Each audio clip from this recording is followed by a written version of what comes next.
Sa pagpapatuloy ng ating mga pag-aaral patungkol sa ikawalong serye na tumatalakay sa walang hanggang paghuhukom, tayo ngayon ay nasa ikadalawang aralin at pag-uusapan natin ang matuwid na hukom.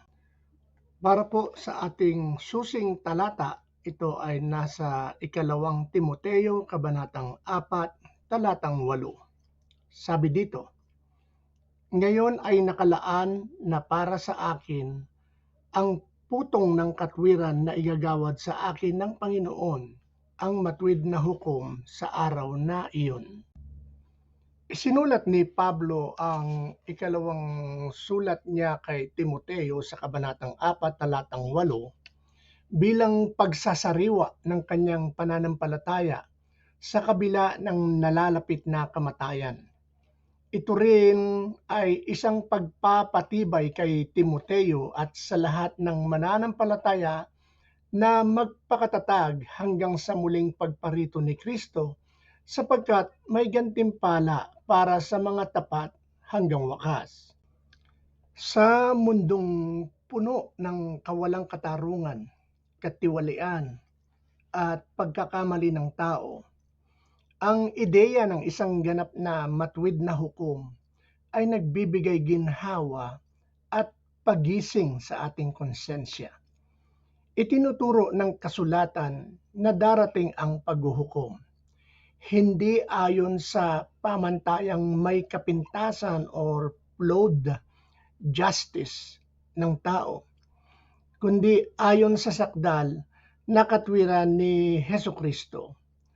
Sa ating susing talata, ipinahayag ni Apostol Pablo ang kanyang matibay na pagtitiwala sa Panginoon. Sinabi niya, ang matuwid na hukom na magagawad sa kanya ng gantimpala, at hindi lamang sa kanya kundi sa lahat ng naghahangad sa muling pagparito ni Kristo.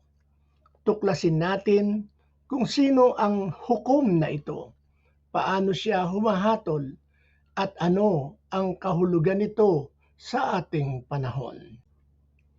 Ang Diyos ang matuwid na hukom.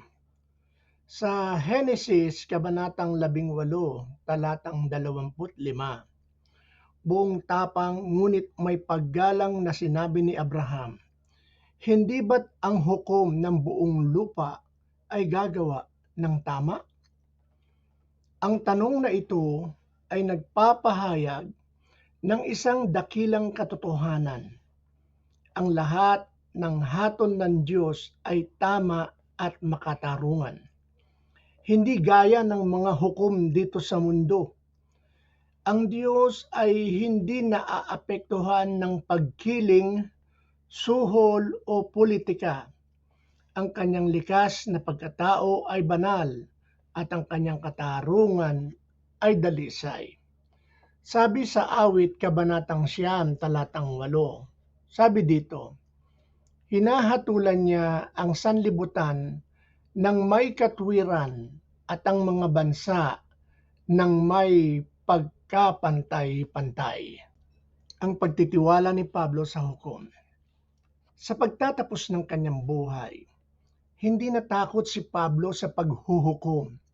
Sa halip, sabik niyang inaasahan ang gantimpalang putong ng katwiran or crown of righteousness.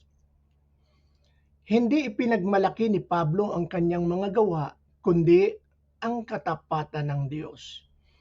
Ang kanyang tiwala ay nakaugat sa isang buhay na isinuko kay Kristo kahit sa gitna ng pagsubok at pag-uusig. Dagdag pa niya, ang koronang ito ay hindi lang para sa kanya, kundi para sa lahat ng nagnanais sa pagparito ni Kristo. Ang matuwid na hukom ay magbibigay ng gantimpala at hahatol.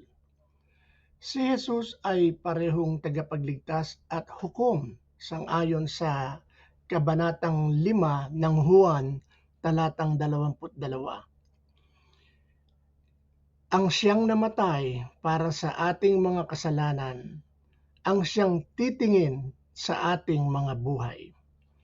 Ang kanyang gantimpala ay makatarungan at ang kanyang paghuhukom ay pinal. Walang apela sa kanyang hukuman, pero wala ring pagkakamali. Para sa mga tapat, ang araw ng paghuhukom ay hindi araw ng takot, kundi araw ng kagalakan at pagtatagumpay. Ngunit para sa mga suwail, ito'y araw ng pagsusulit at kabayaran. Ano ang pwede nating itugon sa matuwid na hukom? Mamuhay ng may pananabik sa pagparito ni Kristo. Ang pananabik na ito ang maghuhubog ng ating pamumuhay ngayon. Lumakad sa katwiran, hindi upang makamtan ang kaligtasan, kundi upang kalugdan ang siyang nagligtas sa atin.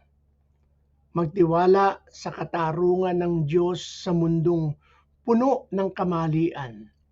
Kahit sa gitna ng kawalang katarungan, nakikita ng matuwid na hukom at siya ang magtatama ng lahat.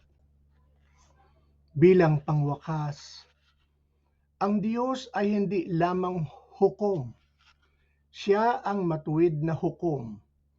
Naway ang katotohanan ito ay maging comfort sa mga napapagod, pagtutuwid sa mga nalilihis at maging hamon sa mga kampante sa kanilang paglilingkod. Habang ating hinihintay ang kanyang pagparito, mamuhay tayo sa kabanalan, pinapanday ng pag-asa at nakaugat sa katiyakan na sa ating pagharap sa Kanya, makakasumpong tayo ng awa, katarungan at perpektong pag-ibig. Naway mapabilang tayo sa mga tatanggap ng putong ng katwiran, hindi dahil sa ating pagiging perpekto, kundi dahil sa ating matapat na debosyon sa Kanya na ganap sa lahat ng Kanyang daan. Salamat po.